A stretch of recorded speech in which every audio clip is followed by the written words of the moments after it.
آپ نے دجال کے آنے کا ٹائم پیریڈ بھی بتا رکھا ہے جی، یہ بتا دیں کہ منہاج نبوہ پہ خلافت کب آئے گی؟ ایک مسئلہ اور بھی ہے. کیا؟ میں بڑا معذرت کے ساتھ اب یہ شکایت ہے مجھے اپنے علماء، کبار علماء سے جنہوں نے ماشاءاللہ بڑے بڑے مدارس کھول رکھے ہیں. اسلامی طرز سیاست میں غیر مسلم ووٹ ڈال سکتے ہیں؟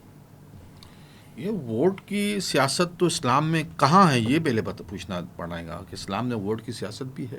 ان نتائج کو عملی شکل سے روکنے کے لیے دوبارہ سے گراؤنڈ پر اس طرح کے حالات پیدا کیے جائیں کہ ملک کشیدگی کی طرف جائے اور مذہبی طبقے سارے باہر نکلے اور ان کے اس مذہبی دنگا مشتی کے آڑ میں وہ پھر ایمرجنسی لگائیں یا مارشل لا لگائیں یا جس چیز کے لیے بھی راہ ہموار کرنا چاہے. مفتی نعیم صاحب سے بھی کہتا ہوں، مفتی تقی عثمانی صاحب سے بھی، تمام جامعات کے جو بڑے مدارس کے جو علماء ہیں ان سے یہ درخواست کرتا ہوں، کیونکہ یہ حدیث اور قرآن ہی ہے ہمارے پاس جو فتن اور ملاحن پر ہے. جہاں اتنے شعبے آپ نے کھول رکھے ہیں اپنے مدارس پہ، ایک شعبہ یہ کھولے جو اس پہ ریسرچ کرے. بھائی کیا کہنے؟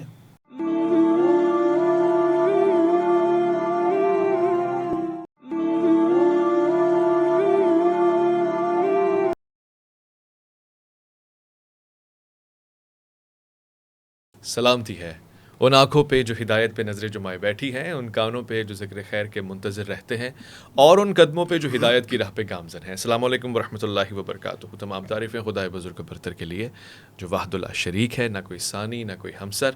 درود لا محدود محبوب رب الودود، راحت العاشقین مراد المشتاقین حضرت محمد مصطفیٰ، آپ کی آل پاک، آپ کے جانثار انصار اور اصحاب پر. زمن آپ دیکھ رہے ہیں پروگرام مائیں اور مولانا. میں آپ کے میزبان محمد اویس ربانی تہہ دل صاحب کو کہتا ہوں خوش آمدید. ایک جستجو، ایک حسرت، ایک خواہش، ایک طلب، تمنا، ایک آرزو، ایک امید ہمیشہ سے میرے پاس، میرے دامن میں رہی ہے. وہ ہے اسلامی نظام سیاست کو سمجھنا اور اس سیاست سے جنم لینے والی حکومت کو سمجھنا اور پھر ان حکمرانوں کے طرز عمل کو سمجھنا، تاکہ آج 2024 میں یہ کہہ سکوں کہ اسلام کے، اسلامی تعلیمات کے نتیجے میں ایک ایسی حکومت بپا ہو سکتی ہے جس کا قیام آپ اور میں کر سکتے ہیں یا آنے والی نسلیں کر سکتی ہیں. کیونکہ وہاں اس وقت سے لے کر اب تک رزلٹ جس طاقت سے نمایاں ہونا چاہیے تھا ہو نہیں پایا. میں نے آج اس پہ بات چیت کرنی ہے، سوال جواب کا سلسلہ میرا ہوگا. سب سے پہلے میں آج کے اس پروگرام میں خوش آمدید کہتا ہوں. بہت ہی پیاری شخصیت ہیں، خوشگوار گفتگو فرماتے ہیں، خوشگوار لہن کے ساتھ، خوش مزاجی، خوش اخلاقی آپ کا خاصہ ہے. تبلیغ فرماتے ہیں، خطابت فرماتے ہیں، عثمانیہ مسجد جو کراچی میں واقع ہے، اور بہت ہی خوبصورت آپ کا انداز تدریس بھی ہے. بہت زیادہ گہرا لگاؤ ہو جائے گا جب آپ ان کی گفتگو سنیں گے. اس کے علاوہ مرکزی رہنما بھی ہیں جمعیت علماء اسلام کے. میں خوش آمدید کرنا چاہتا ہوں مفتی محمود الحسینی کو. السلام علیکم ورحمۃ اللہ. وعلیکم السلام محترم ربانی صاحب، خیریت سے؟ جزاک اللہ آپ کی مہربانی کی آپ نے وقت دیا. جزاک اللہ. آپ کو خوش آمدید کہوں اور ساتھ میں تشریف فرمائیں. ان کے ساتھ بھی دیگر پروگرام ہمارے رہے. ہمیشہ تحقیقی جائزہ لیتے ہیں چیزوں کا اور ببانگ کے دوہل لیتے ہیں، ساتھ ساتھ قلمی اور کتابی کاوشوں کے سلسلے کو جاری رکھتے ہیں، رواں رکھتے ہیں. مولانا فاروق تیجانی صاحب، السلام علیکم ورحمۃ اللہ. وعلیکم السلام ورحمۃ اللہ تعالیٰ. سب سے پہلے مفتی صاحب آپ کی طرف آؤں گا. اسلامی سیاست کا انداز کیا ہے؟ کیا اسلام میں سیاست ہے ہی نہیں؟ کیونکہ جو سیاستدانوں کا مقدمہ ہے یا ان کی جو پکچر ہے وہ تو کوئی مسلمان ایکسیپٹ نہیں کرتا. سیاست اور اسلام کا کیا تعلق ہے آپس میں؟ سیاست کا جب ہم جائزہ لیتے ہیں، بنیادی طور پر لفظ سیاست یہ عربی زبان کا لفظ ہے، اور اس کے معنی کو جب ہم دیکھتے ہیں، کئی سارے قدیم محققین نے جو اس کی تعریف بیان کی ہے، تو اس تعریف میں ایک مشہور تعریف ہے کہ السیاست و استصلاح الخلق و ارشادہم الی صراط مستقیم المنجی فی الدنیا والآخرہ، کہ سیاست یہ مخلوق کی اصلاح کا عمل ہے، وہ ارشادہم الی صراط مستقیم، اور ایک سیدھے راستے کی جانب لوگوں کی رہنمائی، اور وہ سیدھا راستہ ایسا ہو کہ دنیا اور آخرت میں نجات دہندہ ہو. صحیح. اب اس تعریف کے تناظر میں جب ہم سیاست کا جائزہ لیتے ہیں تو یہ ایک اصلاح کا عمل ہے، اور تاریخی طور پر سب سے بہترین مصلحین جو ہے وہ انبیاء کرام ہیں. صحیح. اور ہمارے لیے نمونہ عمل حضور نبی اکرم صلی اللہ علیہ وسلم ہے. اور یہاں پر سیاست کا خاص طور پر وہ طبقہ جو دین اسلام کے ساتھ مربوط ہے، وہ بھی اپنے سیاست کو اسلامی سیاست کہتے ہیں، اور اسلامی سیاست کا آغاز حضور نبی اکرم صلی اللہ علیہ وسلم نے دعوت سے فرمایا تھا، اور دعوت ایک ایسا راستہ ہے کہ اس کو اختیار کر کے سب سے پہلے لوگوں کو رغبت دلائی جاتی ہے الہیات کی طرف، اور الہیات کی طرف رغبت دلا کر اس کے اور خدا کے درمیان کے رشتے کو جوڑا جاتا ہے۔ صحیح۔ جب اس کا راستہ جڑتا ہے اور رشتہ بنتا ہے تو پھر وہ رہنمائی اللہ ہی سے حاصل کرتا ہے، اور اس رہنمائی کے نتیجے میں جب وہ چلتے ہیں تو پھر وہ ایک طبقہ پیدا ہوتا ہے، جیسے نبی کریم صلی اللہ علیہ وسلم نے اپنے لیے ایک تربیت یافتہ ٹیم ترتیب دیا تھا، تو نبی کریم صلی اللہ علیہ وسلم نے دعوت سے آغاز کیا تھا۔ اور ہمارے آج کے زمانے میں سیاست کے جتنے بھی علم بردار ہیں وہ دعوت سے ہٹ کر اقتدار سے اس کا آغاز کرتے ہیں، اس لیے وہ اور ان کے نتائج ایک دوسرے کے ہاتھ تک پہنچتے نہیں ہیں۔ اصول یہ ہے کہ جس کو ہم اپنے لیے نمونہ حیات سمجھتے ہیں یا نمونہ عمل سمجھتے ہیں، اسی کے طرز عمل کو اختیار کیا جائے کہ پہلے دعوت ہو، اور دعوت کے نتیجے میں لوگوں کے اندر سنجیدگی اور شعور کو عام کیا جائے، لوگوں کو مفادات کے بجائے بنیادی حقائق سے آگاہ کیا جائے، صحیح۔ لوگوں کی دلچسپی منافع اور فوائد کے بجائے ایک شعوری اور سنجیدہ عمل کی جانب پیدا ہو، جیسے حضور نبی اکرم صلی اللہ علیہ وسلم نے پیدا فرمایا تھا۔ مزید اس کے آگے جو تفصیلات ہے وہ ٹھیک ہے بیان کریں۔ مولانا فاروق تجانی صاحب، جو سیاست اس وقت ہو رہی ہے دنیا بھر میں، امریکہ کی سیاست ہو، برطانیہ کی سیاست ہو، یا بادشاہی نظام ہو خلیج کا اور پاکستان کا، کہیں سے بھی آپ کو اسلامی نظر آتا ہے؟ کوئی جھلک اسلام کی نظر آتی ہے کسی بھی سیاسی نظام میں؟ جی ایبسولوٹلی ناٹ۔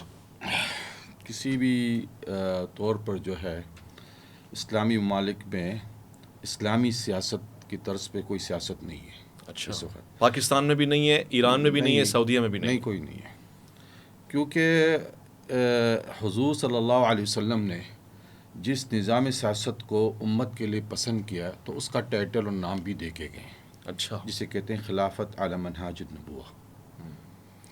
علاوہ اس کے آپ کوئی بھی نام رکھ لیں، کسی بھی مطلب سیاست کے بارے میں آپ بات کر لیں، اس کو ہم بطور اگر احادیث سے دیکھیں گے، حضور صلی اللہ علیہ وسلم کی تعلیمات سے دیکھیں گے، تو اس کی صرف دو ہی کیٹیگری بنتی ہے، یا ملک العقدات کہلائیں گی وہ، یا ملک الجبری۔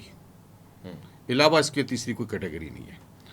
خلافت علی منہاج النبوہ یہ واحد سیاستی نظام ہے جس کو حضور نے پسند کیا اپنی امت کے لیے، اور اسی کے لیے جو ہے بشارت بھی دے کے گئے کہ یہ پہلے ہوں گی، پھر اس کے بعد جو ہے دیگر نظام سیاست جو ہے وہ چلے گا، اور پھر آخر میں دوبارہ یہ پیدا ہو جائیں گی، یا دوبارہ سے لوٹ کے آئیں گی۔ تو ہم جو موجودہ صورتحال کو اگر دیکھتے ہیں جو ہمارے ملک میں ہے نظام سیاست، یہ دراصل مغرب کا طرز زندگی، اور مغرب کی نظام سیاست کو اسلامی نظام سیاست سے نہیں ملانا چاہیے۔ اچھا، ہاں، کیونکہ اسلام جو ہے وہ اس چیز کی اجازت نہیں دیتا ہے کہ آپ کسی منصب کے طلبگار بنیں، ٹھیک ہے نا۔ یہاں ہوتا کیا ہے، مثال کے طور پہ اگر کوئی بھی جماعت ہے کسی بھی نام سے رجسٹر ہو، اور وہ جب سیاسی میدان میں آتی ہے تو ووٹ طلب کرتی ہے، کس لیے؟ اقتدار میں آنا۔ اب اقتدار میں آنا ہی، طلب کرنا ہی غیر شرعی ہو جاتا ہے معنی، بالکل۔ اول تو اسلام کے اندر حضور صلی اللہ علیہ وسلم کی حدیث ہے، یہ واضح کہ اگر تم ایک خلیفہ کے ہوتے ہوئے دوسرا خلیفہ کا طلبگار ہو تو اس دوسرے کو قتل کر دو۔ اچھا، ہاں، اور ایک اور حدیث میں یہ بھی ہے کہ چاہے وہ کوئی بھی ہو۔ تو اس میں بڑی سختی ہے معاملات میں، سیاسی معاملات میں اسلام میں اس چیز کی اجازت نہیں ہے کہ آپ منصب کو طلب کریں، الا اس کے کہ آپ کو دیا جائے۔ آپ خود طلبگار نہیں ہو، آپ کو دیا جائے، ٹھیک ہے نا۔ اب ہاں، ایک حدیث ایسی ہے جو عمدہ شاکر کی ہے، اور عبداللہ بن مسعود سے وہ حدیث ہے جس میں نبی صلی اللہ علیہ وسلم نے فرمایا ہے کہ جس چیز کو مسلمان بہتر جانے اپنے لیے تو وہ اللہ کے پاس بھی بہتر ہے، اچھا، ہاں، اور جس چیز کو وہ برا جانے تو وہ اللہ کے پاس بھی برا ہے۔ اس حدیث کا یہ میں نے مختصر کوٹ کیا۔ اس حدیث کے تحت اگر مسلمان اہل اسلام کسی ایسے نظام کو اپنے لیے چن لیتے ہیں کہ چلیں ہم اس میں جو ہے نا اپنے لیے بہتر سمجھتے ہیں، تو وہ اگر اس کی غالب اکثریت جسے آپ کہتے ہیں نا، تو پھر وہ بھی قبول ہے اللہ کے پاس۔ لیکن اگر ہم حدیث کا مطالعہ کریں گے نا، قرآن حدیث کا، تو اس میں اللہ تعالیٰ جو رسول صلی اللہ علیہ وسلم نے جو پسند فرمایا ہے اپنی امت کے لیے، وہ خلافت علی منہاج النبوہ کو. ٹھیک ہے، وہ سب عجب بات ہے، واللہ عجب بات ہے. یعنی کوئی بھی نظام ہم مسلمان اپنے لیے منتخب کریں، اسی کو اسلام کا نظام کہیں گے، اور اگر اس نظام میں کوئی انقلاب کی آواز بلند کرتا ہے تو اس کو قتل کر دینے کا بھی حکم ہوگا. میں سوال نہیں سمجھا. یعنی اسلام کا کوئی اپنا طرز حکومت ہے؟ یعنی اگر میں نے سیاست کرنی ہے تو کیا میں نے مذہبی جماعت کو جوائن کرنا ہے تبھی میری سیاست اسلامی سیاست کہلائے گی، یا میں کچھ اور کروں گا تو وہ اسلامی سیاست کہلائے گی؟ نہیں، اسلامی سیاست کے لیے اپنے اصول اور ضابطے متعین ہیں، کیونکہ حضور نبی اکرم صلی اللہ علیہ وسلم کا جو حیات مبارکہ ہے اس کو ہم دیکھیں تو اس کا وہ پورا حیات مبارکہ ہمارے لیے نمونہ عمل ہے. اس کے پیش نظر قرآن مجید جو ہے وہ تعلیمات کی بنیادی جو ہے مرکز ہے. یہ ساری چیزیں جب تک موجود ہے تو پھر ہمارے لیے یہ ٹائٹل اہم نہیں ہے کہ میں کون سی مذہبی جماعت کے ساتھ جڑا ہوا ہوں اور کس مذہبی جماعت کے پلیٹ فارم سے میں کام کر رہا ہوں، تب یہ میرا سیاست اسلامی سیاست تصور ہوگا. کیونکہ مذہبی جماعت ضروری ہے یا غیر مذہبی بھی مذہبی جماعت ضروری نہیں ہے. اوکے، بنیادی طور پر اس کے اندر کردار اہمیت رکھتا ہے کہ صحیح. آپ کا کردار کیا ہے. یعنی اس وقت دیکھیں کہ حضور نبی اکرم صلی اللہ علیہ وسلم نے جب نبوت کا اعلان کیا تھا اور لوگوں کو دعوت جس راستے کی طرف دے رہے تھے، تو سب سے پہلے سوال جو اس ذہنیت کی تیار شدہ معاشرے سے اٹھا تھا، وہ سوال یہ اٹھا تھا کہ وقالوا لولا نزل هذا القرآن على رجل من القريتين عظیم، اگر قرآن نے نازل ہی ہونا تھا تو یہ بڑے دو شہروں کے جو بڑے دو شخصیات ہیں ان پر نازل ہوتا، کیونکہ ان کے یہاں جو معیار تھا وہ یہ تھا کہ جس کے پاس شہرت ہو، جس کے پاس دولت ہو، جس کے پاس شخصیت ہو، اسی کے اوپر قرآن کا نازل ہونا تھا. ایک ولید ابن مغیرہ، ایک عروہ ابن مسعود، جو ایک طائف میں سے تھے، ایک مکے میں سے تھے. لیکن اللہ تعالیٰ کی یہاں کوئی اور معیار تھا، اس معیار کی بنیاد پہ حضور نبی اکرم صلی اللہ علیہ وسلم کی بعثت فرمائی. اور پھر دوسرا سوال ان کا یہ تھا لوگوں کا کہ ما لہذا الرسول یاکل الطعام ویمشی فی الاسواق، یہ ہمارا کیا بنائے گا نعوذ باللہ کہ یہ خود ہماری طرح کھانے کے لیے آتا جاتا ہے اور کچھ اسباب ڈھونڈتا ہے، ہماری طرح بازار میں گھومتا پھرتا ہے. جبکہ ان کے یہاں معیار یہ تھا کہ ایسا شخص ہونا چاہیے جن کے پاس سرمایہ بے تحاشا ہو. اور آگے پھر وہ خود سوال کرنے والے اور اعتراض کرنے والے کہتے ہیں کہ لولا انزل الیہ ملک فیکون معہ نذیرا، اس کے پاس تو ایک لشکر ہونی چاہیے تھی فرشتوں کی جو ہمیں ہانکتے چلاتے. یعنی طاقت کا محور یہ تھا اس زمانے میں جو غلام بناتے تھے لوگوں کو. او یلقا الیہ کنز، یا تو خزانے ہوتے ان کے پاس، او تکون لہ جنت، باغات ہوتے، وہ بھی کھاتے ہم بھی کھاتے. تو آج کے سیاسی جماعتوں کی جو طرز عمل ہے وہ یہ ہے کہ آپ ہمارے ساتھ چلیں گے، ہم آپ کو یہ دیں گے، ہم آپ کو وہ دلائیں گے، ہم آپ کو اس نیج پہ بٹھائیں گے، ہم یہ حیثیت تمہیں دلائیں گے. تو یہ مشرکین مکہ کی طرز سیاست ہے. اور یہاں پر چاہے مذہبی جماعتیں ہوں یا غیر مذہبی جماعتیں ہوں، سب کے یہاں معیار یہی چیز بنا ہوا ہے. ایک دوسرے کی اکھاڑ پچھاڑ کے لیے بھی معیار یہی چیزیں ہیں. حضور نبی اکرم صلی اللہ علیہ وسلم نے جن لوگوں کو بلایا تھا، نہ ان کے درمیان دولت تقسیم کی ہے، نہ ان کو کوئی اچھے منصبوں کی جو ہے لالچیں دی ہے، نہ ان کو سرداری کی لالچ دی ہے، نہ ان کو ملازمتوں کی کوئی لالچ دی ہے، بلکہ ان کو شعور دیا ہے کہ آپ کو ایک ذات نے پیدا کیا ہے اور اس نے کس مقصد کے لیے پیدا کیا ہے. اپنے غلامی کو ترجیح دی ہے، کن کے سامنے سرنگون اور سر بسجود ہوئے. اس شعور نے اس قوم کو اٹھایا ہے اور اس کی تربیت کا یہ نتیجہ تھا کہ آج دنیا کے سامنے وہ باقاعدہ قرآن نے جو ان کو بیان کیا ہے کہ فَإِنْ آمَنُوا بِمِثْلِ مَا آمَنْتُمْ بِهِ فَقَدْ اهْتَدَوْا، کہ وہ معیار عمل ٹھہر گئے. تو اس لیے ہمارے اور آج کے سیاست کے درمیان جو فرق ہے کہ اس بنیاد کو چھوڑ دیا گیا ہے اور آج کے رائج الوقت طرز سیاست کو انہوں نے اختیار کر کے اسلامی سیاست کے ساتھ خلط کر دیا اس چیز کو. اچھا، یہ آپ کہہ رہے ہیں مخلوط ہے، یہ اسلامی سیاست جو ہے آج کی، یہ مخلوط ہے. نام مذہب کا ہے، شخصیات مذہبی ہے، لیکن سیاست اس کے اندر جو ہے اسلام کے نام پر غیر اسلامی سیاست خلط ہو گئی اس میں. تو وہ جو قرآن کا اور اسلام کا نظام سیاست ہے، وہ آج کسی ملک میں، دنیا کے کسی خطے میں آپ دیکھ رہے ہیں کہ ہاں اس کے کچھ اثرات مجھے یہاں نظر آتے ہیں؟ مجھے بظاہر تو نظر نہیں آ رہا ہے، کیونکہ دنیا میں جو اس وقت ممالک کو کنٹرول کرنے والے ہیں یا ان کے سیاسیات پر گرفت رکھنے والے ہیں، وہ تقریباً سب جانتے ہیں کہ وہ سلامتی کونسل کے مستقل 5 ارکان ہیں، جو امریکہ ہے، فرانس ہے، برطانیہ ہے، چائنا ہے اور روس ہے.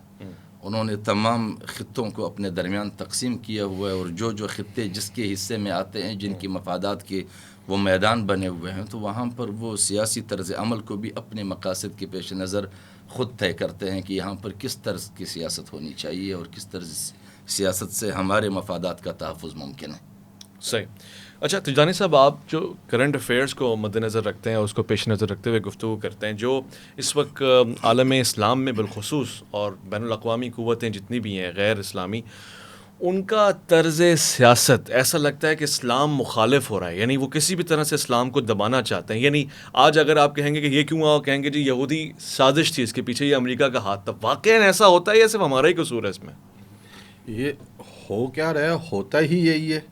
اچھا، ہاں، عالم اسلام کو دیکھیں، ایک بڑی چیز ہے، خلافت کا جو سلطنت عثمانیہ تھی، حالانکہ وہ خلافت علی منہاج نبوت نہیں بھی تھی، پھر بھی نام تھا خلافت کا، امت کو ایک نام کے طور پہ بھی اکٹھا کیا ہوا تھا۔ وہ ایک مطلب تھی ٹائٹل کہ بھئی مسلمانوں کا ایک ہے خلافت، اور وہاں امت ایک ہو جاتی، چاہے وہ کدھر سے بھی آ جائے۔ ان کو توڑنے کے بعد 1924 میں جو ہے نا خلافت عثمانیہ ختم ہو جانے کے بعد ان کا سب سے اہم نقطہ یہی رہا ہے مغربی دنیا کا، کہ کسی بھی طریقے سے کس امت کے کہیں پہ بھی جو ہے نا کوئی ایسی قیادت نہ ابھر پڑے۔ اچھا، یہ نہیں کہ وہ کوئی تنظیم کی قیادت جسے کہہ رہے ہیں نا، اب تو نظام تو بعد میں آئیں گی، پہلے قیادت جو لوگوں میں ایسی کوئی قیادت بھی نہ سامنے آئے جو آگے جا کے امت کو یکجا کرے۔ اچھا، ہاں، یہ بالکل، یعنی یہ ان کا جو مغربی طرز سیاست ہے، وہ آپ پہ اس لیے نہیں کہتے ہیں کہ بھئی آپ کے ملک میں ڈکٹیٹرشپ ہے یا جمہوریت ہے، اس سے ان کو کوئی پرواہ نہیں ہے۔ اچھا، پاکستان کی سیاست کے اندر زیادہ تر تو ڈکٹیٹرشپ رہی ہے نا، تو زیادہ تر انہوں نے ان کے ساتھ کام کیا ہے، ہر ایک ڈکٹیٹر کے ساتھ کام کیا، کوئی مسئلہ نہیں ہے۔ مسئلہ جب پیدا ہوتا ہے جب کوئی امت میں ایک ایسا شخص ابھر کے سامنے آ جائے کہ جو ان کو ڈر لگے کہ یار یہ آگے جا کے ہمارے لیے خطرناک ہوگا، اپنے ملک کا نظام بھی سنبھال لیں گا، اور یہ امت کو آگے جا کے کچھ نہ کچھ ایسی، یہ نہیں کہنا چاہ سکتا ہوں میں کہ بھئی اس سے سب کچھ ہو جائے گا، کیونکہ میرا ایک ریسرچ ہے جو میں مانتا ہوں کہ خلافت علی منہاج النبوہ ابھی نہیں آئیں گی، وہ بہت ٹائم ہے اس کو، لیکن آئے گی آپ کے؟ ہاں آئیں گی، تو وہ تو حدیث ہے رسول اللہ صلی اللہ علیہ وسلم کی، حدیث تو ہے پکی، لیکن بات یہ کہنے کا ہے کہ کوئی اس طرف بڑھ بھی جاتا ہے نا تو وہ اس کو بڑھنے نہیں دیں گے۔ اب جیسا کہ ہم دیکھ لیں کہ طالبان ہیں افغانستان کے، طرز سیاست اگر دیکھا جائے تو بہت قریب ترین ہے، میں کہنے پہ مجبور اس بات کے کہ ان کا طرز سیاسی عمل جو ہے وہ اسلامی طرز سیاست سے قریب ہے، کیونکہ انہوں نے سیاسی پارٹیوں کو نہیں اجازت دی ہے کہ تم ڈرامے بازیاں کرو۔ میں معذرت چاہتا ہوں کسی ساتھ، اس سے مطلب ہماری، لیکن حقیقت یہی ہے، کیونکہ امت کو بانٹنے کا طریقہ یہ ہے کہ آپ سیاسی پارٹیاں بناتے چلے جائیں۔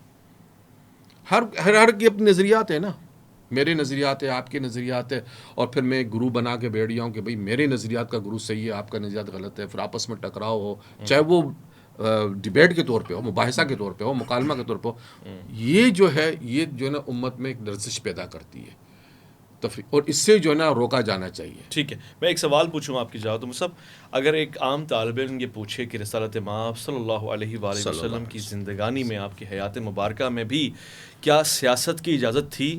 کیا اصحاب رسول سیاست کر سکتے تھے؟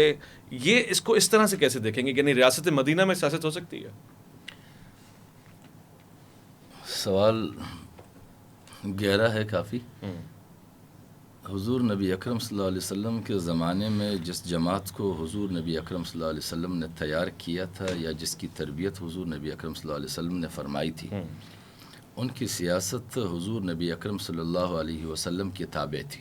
اوکے، ان کے یہاں کوئی وہ انتشار والی سیاست تھی نہیں، کیونکہ ان کو جب منتشر خداؤں کی عبادت سے ایک وحدہ لا شریک خدا کی طرف بلایا گیا، تو عام طور پر ہمارے یہاں توحید اس کو کہتے ہیں کہ ایک خدا کو صرف مانا جائے، صحیح، جبکہ بعض مفسرین یہاں تک فرماتے ہیں کہ یہ جو سورۃ الناس کے شروع میں قل اعوذ برب الناس ملک الناس الہ الناس، یہ تین چیزیں جو ذکر کی ہے، ربوبیت کا تذکرہ کیا ہے، اور الہ کا تذکرہ کیا ہے، اور ملک کا تذکرہ کیا ہے، تو وہ طبقہ جس کی تربیت رب کائنات کا بھیجے ہوئے محبوب ترین پیغمبر جو ہے وہ تربیت کرنے والا ہو، تو اس جماعت کی ذہنیت یہ ہے کہ آپ جس خدا کو ایک مانتے ہو بادشاہی میں بھی اسی کو ایک ماننا ہے، اور پرورش اور ربوبیت کے نظام میں بھی اسی کو ایک ماننا ہے۔ صحیح۔ جب تینوں اعتبار سے وہ ایک ہی ذات کو ماننے کے لیے تیار ہوتے ہیں تو ان کے یہاں توحید عمل میں بھی پیدا ہوتا ہے، توحید جو ہے وہ معبود بنانے میں بھی پیدا ہوتا ہے، عبادت میں بھی پیدا ہوتا ہے، اور ریاست میں بھی توحید پیدا ہوتی ہے۔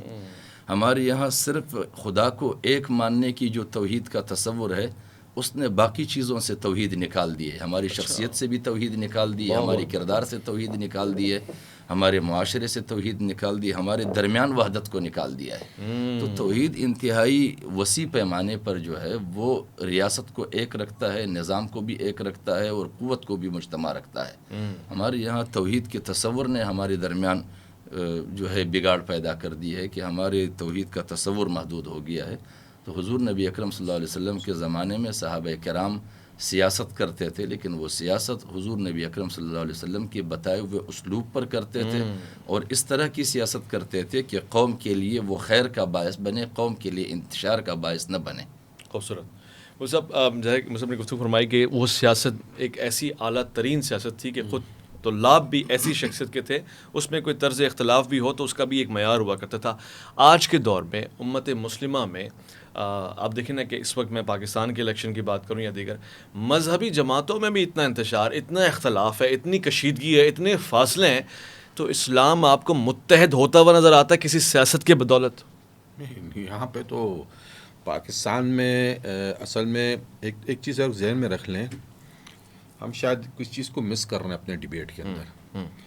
نظام جو چلتا ہے وہ ہمیشہ کسی حلقہ بدوش کے تحت چلتا ہے، کوئی بھی نظام ہو، ٹھیک ہے نا؟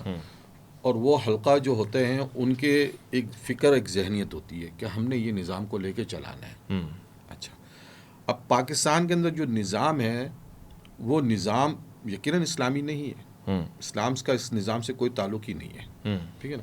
آج 2 دن ہوئے یا 3 دن ہوئے ہیں، چیف جسٹس آف پاکستان نے جو ہے قادیانیوں کو اجازت دے دی ہے کہ وہ جو ہے نا اپنے مرضی سے جو ہے نا قرآن کی تشریح کرے۔ یہ ہو گیا ہے؟ ہاں ہاں، مستند بات ہے، یہ مستند بات ہے۔ میری تک تو ابھی تک یہی خبریں آئی ہوئی ہے، ٹھیک ہے؟ اب قبلہ محترم بھی اگر ان کو بھی خبر آؤں گی تو بتائیں، مجھے بتائیں کتنی چیخیں نکلی ابھی تک ہماری اسلامی تنظیموں کی طرف سے۔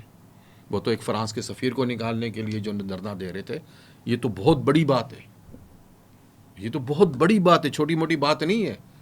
یعنی جو مسلمانوں نے جو اسی ملک کے اندر جو شہادتیں دی تھی 1953 سے جب یہ تحریک اٹھی تھی ختم نبوت کے لیے، اور 1974 جب تک قادیانیوں کو، پھر وہ 80 تک جو ہے ان کے خلاف ساری قانونی کارروائی، آج اتنی بڑی بات فیصلہ ہو گیا ہے، اور کوئی اسلامی تنظیم کی طرف سے، میں تو کم سے کم اخبارات میں نہیں پڑھ رہا ہوں کہ بھائی ہم نے اس بارے میں احتجاج کرنا ہے، ہم نے کچھ کارروائی عمل اختیار کرنا ہے۔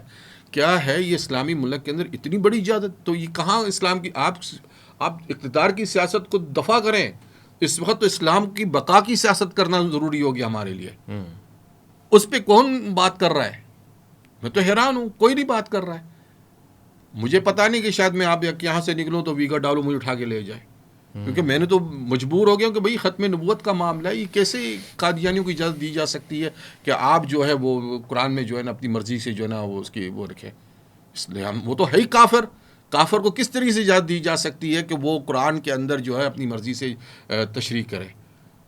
تو یہ بہت بڑا واقعہ ہو چکا ہے، اور آپ کہہ رہے ہیں کہ پاکستان میں سیاست ایک پل کے لیے سمجھ رہا ہوں، آپ نے بالکل صحیح فرمایا، غیر مسلم کو کیسے اجازت دیں، کیسے اجازت کہ وہ دی قرآن کی اپنی مرضی سے تشریح کریں؟ یہ اجازت سے مسلمانوں کے وہ اپنی مرضی سے تشریح کرتے جائیں؟ نہیں، دیکھیں، مرضی کی تشریح تو مسلمانوں میں تو وہ آپ نے میرا جملہ کاٹ دیا، اصل میں آگے یہی کہنا چاہتا تھا کہ مسلمانوں کو بھی اس چیز میں جو ہے نا حدود کے پابند ہیں ہم۔ بطور ایک مجھے اپنی تحقیق کے لیے قرآن کی آیت لینا پڑتا تھا، لیکن میں مفسرین کی ان چیزوں سے تصادم نہیں کرتا تھا کہ بھئی جہاں مسائل عقائد پہ ہو، حقوق العباد ہو، عقائد کے مسائل ہو، اس پہ تو سوال ہی نہیں پیدا ہو سکتا ہے کہ میں کوئی اپنی مرضی سے کوئی بات لکھ دوں۔ وہ تو بہت بڑی بات ہے، وہ تو یا تو پھر میرا یعنی مسلک ہی الگ ہو یا عقیدہ ہی الگ ہو، دوسری جماعت ہو، لیکن میں اپنی مرضی سے کرنے کی اجازت تو نہیں ہوئی۔ دیکھیں عقائد پہ نہیں، ہاں نہیں، دیکھیں آپ اس کو گڈمنٹ کر رہے ہیں تھوڑی سی بات۔ جہاں مسئلہ قرآن کی تفسیر کی، کیونکہ قادیانیوں کا مسئلہ عقائد کا مسئلہ ہے، قادیانی کوئی تاریخ تو نہیں لکھ رہے ہیں اس کے اندر، وہ تو لکھ رہے ہیں کہ عقیدہ کیا ہے ختم نبوت کا۔ ٹھیک ٹھیک ہے نا. اصل مسئلہ یہی ہے ہمارا ان کے ساتھ، اور کیا مسئلہ ہے. تو اگر ہم کوئی شخص عقائد کی بنیاد پہ قرآن کی تشریح یا تفسیر کرنا شروع کر دے اپنی مرضی سے، تو یہ تو بہت بڑا مسئلہ پیدا ہو جائے گا. اس لیے تو اہل سنت اور جماعت کا تو یہی ہے کہ بھی ہم اپنے اکابرین کو دیکھتے ہیں کہ ان کی تفاسیر میں ہمارے عقائد کے مسائل کے متعلق کیا کیا چیز بلا کی، وہی ہم اس کو لے کے آگے روٹین میں چلیں گے. تو یہ ایک اتنا بڑا مسئلہ ہے اس وقت پاکستان میں، لیکن کہاں ہے سارے کی سارے جو ہے نا وہ فارم 45 کے پیچھے یا فارم 47 کے پیچھے پڑے ہوئے ہیں. ارے بھائی وہ تو اللہ کی مرضی، جس کو چاہے دے دے. ہمارے نصیب میں اگر کوئی اچھا اقتدار میں آنے والا شخص ہوگا تو آ جائے گا، نہیں ہوا اس اپنے ایمان تو بچا لو کم سے کم. اچھا مولانا صاحب، سیاست پہ گفتگو ہو رہی ہے اور اسلام کا طرز سیاست سمجھنے کی کوشش ہو رہی ہے. ہم نے رسالت مآب صلی اللہ علیہ وآلہ وسلم کے دور کے حوالے سے آپ سے استفسار کیا. حضور کے پردہ فرمانے کے بعد کے دور میں آپ اسلام اور سیاست کو کیسا دیکھتے ہیں؟ حضور نبی اکرم صلی اللہ علیہ وسلم کے رحلت کے بعد سیاست کی جو بنیاد ہے، یہ ایک روایت ہے حضور نبی اکرم صلی اللہ علیہ وسلم سے کہ خیر القرون قرنی ثم الذین یلونہم ثم الذین یلونہم، کہ بہترین زمانہ جو ہے وہ میرا ہے، پھر میرے بعد کا زمانہ ہے، پھر اس کے بعد کا زمانہ ہے. اب محدثین اس کی مختلف تشریحات بیان کرتے ہیں جو اس کے ماہرین ہیں. کچھ فرماتے ہیں کہ اس کا مراد اور اس کا مقصد یہ ہے کہ حضور نبی اکرم صلی اللہ علیہ وسلم بشمول صحابہ کرام کا زمانہ، اور دوسرا زمانہ جو اس کو بہتر کہا گیا ہے وہ تابعین کا زمانہ، اور تیسرا تبع تابعین کا. کوئی کہتے ہیں کہ نہیں، حضور نبی اکرم صلی اللہ علیہ وسلم کا اپنا زمانہ، اور پھر صحابہ کا زمانہ، پھر تابعین کا زمانہ. لیکن بعض یہ کہتے ہیں کہ اس سے 3 ادوار جو مراد ہے وہ حضور نبی اکرم صلی اللہ علیہ وسلم کا اپنا ہے، اور حضرت ابوبکر صدیق رضی اللہ تعالیٰ عنہ کا زمانہ خلافت ہے، اور حضرت عمر رضی اللہ تعالیٰ عنہ کا زمانہ خلافت ہے. اس کے بعد جو ہے پھر فتنوں کا آغاز ہوا ہے اور آثار ہوئے ہیں. اور ایک اور روایت بھی ہے حضرت حذیفہ بن یمان رضی اللہ تعالیٰ عنہ کے حوالے سے، کہ اس میں حضرت عمر رضی اللہ تعالیٰ عنہ اس سے پوچھتے ہیں کہ آپ حضور نبی اکرم صلی اللہ علیہ وسلم سے روایات سنتے تھے؟ تو وہ کہتے تھے جی. تو کہتے ہیں مجھے کچھ بتاؤ. تو اس نے کہا کہ میں تو رسول اللہ صلی اللہ علیہ وسلم سے اکثر ان حالات کے بارے میں پوچھتا تھا جو آئندہ پیش آنے والے ہیں. تو اس نے کہا کہ پھر مجھے ایک بتائیں. تو اس نے کہا کہ ایک ایسا زمانہ آئے گا کہ فتنوں اور نیکیوں کے درمیان ایک دروازہ ہوگا، وہ دروازہ نہیں رہے گا، پھر فتنے جو ہے وہ پھیلنا شروع ہو جائیں گے. تو حضرت عمر رضی اللہ تعالیٰ عنہ سے پوچھتے ہیں کہ یہ بتائیے کہ وہ دروازہ جو ہے وہ کھلے گا یا ٹوٹے گا؟ تو وہ کہتے ہیں کہ نہیں، وہ دروازہ ٹوٹے گا. اللہ اکبر. تو اس سے پھر محدثین کرام فرماتے ہیں کہ اس سے حضرت عمر فاروق رضی اللہ تعالیٰ عنہ کی شہادت ہے دروازہ ٹوٹنے کا، کہ اس کے بعد جو ہے پھر فتنوں کے آثار نمودار ہوئے ہیں، اور اس نے ہر جگہ کہیں نہ کہیں اپنے آثار دکھائے بھی ہیں، جس کے نتیجے میں پھر جو حالات ہم نے دیکھے ہیں کہ مختلف قسم کی جنگیں اور مختلف قسم کے مسائل پیدا ہوئے ہیں، جس میں کئی سارے لوگ جو ہے اللہ تعالیٰ نے اس کو قبول کیا، وہ گئے وہاں پر. تو اس طرح کے ہیں کہ یہ 3 ادوار جو ہیں وہ باقاعدہ حضور نبی اکرم صلی اللہ علیہ وسلم کے سیاست پر مکمل رہے ہیں، اور باقی ادوار جو ہے انہوں نے اپنی کوششیں کی ہیں، کمی کوتاہیاں لازماً آئی ہیں. لیکن بعد میں بنو امیہ اور بنو عباس کا زمانہ پھر ایسا ہے کہ ہر ایک نے اپنی انتہا کر دی اس میں. اچھا. کہ بنو امیہ نے سنی عصبیت کی بنیاد پر انتہا کر دی ہے، اور دربار میں بیٹھے ہوئے علماء سے وہ اپنی ضرورت کے مطابق استفادہ کرتے رہے اور معاونت حاصل کرتے رہے. اور پھر جب رد عمل میں بنی عباس کا زمانہ آیا تو پھر بنو عباس نے بنو امیہ کو بھی پیچھے چھوڑ دیا. شیعہ عصبیت کی بنیاد پر انہوں نے اپنے جو ہے تمام تر وہ بدلے لینے کی جو ہے بنیاد بنائی، اور اپنے دربار کے سائے تلے بیٹھے ہوئے علماء سے استفادہ کیا انہوں نے، اور علماء ان کو فتوے دیتے رہے اور قتل عام کی جواز فراہم کرتے رہے. تو اب ہمارے اس سیاست کا اگر ہم جائزہ لیں تو ایک زمانے میں سنی عصبیت کی بنیاد پر ایک طبقے کا قتل عام ہوتا رہا، پھر شیعہ عصبیت کی بنیاد پر دوسرے کا قتل عام ہوتا رہا، اور پھر ہمارے بعد کے آنے والے ادوار میں ان دونوں عصبیتوں کا فائدہ لیتے رہے عالمی طاقتیں، کہ آج نہ سنی عصبیت پر سر اقتدار ہے، نہ شیعہ عصبیت پر سر اقتدار ہے، ایک تیسری قوت ہے لیکن اس تیسری قوت نے ان دونوں عصبیتوں کو معاشرے میں زندہ رکھ کے آج بھی مسلم امت کو باہم دست و گریبان کیا ہوا ہے. عدم سنجیدہ غیر سنجیدہ سیاست کے نتائج ہم یہ بھگت رہے ہیں. بڑی کام کی بات کی ہے مفتی صاحب نے، اور یقین جانیے یہ تاریخ کا وہ حصہ ہے کہ جس کو نظر انداز نہیں کیا جا سکتا. ایک مختصر سے وقفہ لے رہے ہیں، مزانہ پئیں گے، بریک لیں گے، لوٹ کر آئیں گے، مزید پروگرام کو آگے بڑھائیں گے. دلچسپ سوالات ہوں گے. بعد رسالت مآب، خلفائے راشدین کیا ہوا، اور سیاست کا انداز آج جو ہمارے تک پہنچا ہے وہ کیسے پہنچا ہے.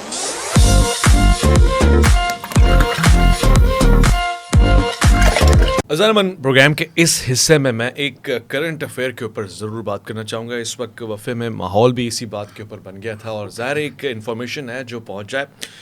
پاکستان میں مبینہ طور سے اس کی ابھی تک تصدیق نہیں ہوئی ہے، مگر کچھ ذرائع ایسا کہتے ہیں کہ یہ بات سچ ہے، اور اگر ایسا ہے تو کیوں ہے، یہ ہمارا سوال ہوگا. اس سے پہلے آپ نے دیکھا گفتگو میں اشارتاً بھی بات ہوئی ہے، وضاحت بھی اس میں مانگی گئی ہے، مگر چیف جسٹس آف پاکستان یا پاکستان کی اعلیٰ عدلیہ کی جانب سے یہ حکم نامہ جاری ہوا ہے کسی کیس کی بدولت کے جو غیر مسلم طبقہ ہے، جو اپنے آپ کو مسلمان کہتا ہے، وہ قرآن کریم فرقان المجید کے اپنے تراجم کر سکتا ہے، اپنی کتابیں چھپوا سکتا ہے. آپ کہیں گے کہ شاید یہ پہلی دفعہ ایسا ہو رہا ہے. نہیں، بلکہ ایک زمانے میں ان کی کتابیں چھپ رہی تھیں جس کے اوپر پابندی لگائی گئی قانون سازی کے تحت. تو اب یہی قانون کیوں نہیں رہے گا، اور کوئی نیا قانون کیوں بنے گا، اس کے پیچھے جواز کیا ہوگا. میں سب سے پہلے مولانا صاحب سے یعنی مفتی صاحب سے اس حوالے سے رائے لے لوں. آپ اگر ایسا ہوتا ہے تو اس کو کیسا دیکھتے ہیں، اور یہ کوئی عقلی فیصلہ ہے، علمی فیصلہ ہے، ریاست کو اس سے فائدہ پہنچے گا، اسلام کو اس سے تقویت ملے گی؟ بسم اللہ الرحمن الرحیم. یہ جو سوال آپ نے اس حوالے سے کیا ہے، پاکستان میں جو بھی فیصلے عدالتوں میں ہوتے ہیں وہ باقاعدہ پاکستانی قوانین کے مطابق کیے جانے چاہیے، اور پاکستان میں کوئی بھی ایسا قانون نہیں بنایا جا سکتا، نہ ایسا فیصلہ کیا جا سکتا ہے جو آئین کی بنیادی اس شخص سے متصادم ہو یا اس چیز سے متصادم ہو جس کو قرارداد مقاصد کہا جاتا ہے. قرارداد مقاصد میں تو یہاں تک بتایا گیا ہے کہ پاکستان میں کوئی ایسی قانون سازی اور آئین سازی نہیں کی جا سکتی جو قرارداد مقاصد سے متصادم ہو. قرارداد مقاصد کا مطلب یہ ہے کہ قرآن و سنت کے خلاف کوئی بھی قانون سازی یہاں نہیں کی جا سکتی. جب یہاں قانون سازی بھی نہیں کی جا سکتی ہے تو پھر کسی ایسے عمل کے لیے قانون کے اعلیٰ ترین عدالت میں فیصلہ بھی نہیں دیا جانا چاہیے. اور اگر اس طرح کا فیصلہ ہوا ہے تو ان طبقوں کی یہ ذمہ داری عائد ہوتی ہے جو اب تک تحفظ ناموس رسالت کے نام پر سیاسی مقاصد حاصل کر رہے تھے، یا پھر ختم نبوت کے نام پہ سیاسی مقاصد حاصل کر رہے تھے. جگہ جگہ تحفظ ناموس رسالت کے نام پر وہ سیاسی مقاصد کے حصول کے لیے اور رجیم چینج کے لیے اور حکومتوں کے تختہ پلٹنے کے لیے اس نام کو استعمال کر کے مذہبی جذبات کو ابھار رہے تھے. تو آج اگر واقعتاً ایسا کوئی فیصلہ ہوا ہے جو تصدیق تک ابھی تک پہنچی نہیں ہے، اگر مصدقہ ذرائع سے یہ چیز پتہ چلتا ہے تو خاص طور پر یہ ذمہ داری ان پر عائد ہوتی ہے کہ وہ ایمان کے سائے تلے اب اس مسئلے کو باقاعدہ عملی جامہ پہنا کر، اور یا پھر مجھے یہ بھی لگتا ہے کہ اس طرح کے فیصلے دینے کے پیچھے ایک اور مقصد بھی ہو سکتا ہے کہ ملک میں جو ابھی کے جو نئے حالات رونما ہوئے ہیں ملکی انتخابی نتائج کی صورت میں، ان نتائج کو عملی شکل سے روکنے کے لیے دوبارہ سے گراؤنڈ پر اس طرح کے حالات پیدا کیے جائیں کہ ملک کشیدگی کی طرف جائے اور مذہبی طبقے سارے باہر نکلے، اور ان کی اس مذہبی دنگا مشتی کے آڑ میں وہ پھر ایمرجنسی لگائیں یا مارشل لا لگائیں یا جس چیز کے لیے بھی راہ ہموار کرنا چاہیں. کیونکہ 53 میں بھی ختم نبوت کے نام پہ پنجاب کے اندر حالات خراب کر کے ایک وقتی طور پر ایک صوبے کے اندر مارشل لا کے تحت حکومت کے تجربے کرنے کے لیے راستہ فراہم کیا تھا، جو بعد میں اس پر باقاعدہ وہ جسٹس منیر کیس کے جو ہے کمیشن بنی تھی اور پورا رپورٹ اس پہ بنا کہ دولتانہ برادری نے اس کی باقاعدہ بھرپور سپورٹ کیا تھا. اس تحریک کے سارے اخراجات انہوں نے برداشت کیے تھے جو وزیر اعلیٰ تھے.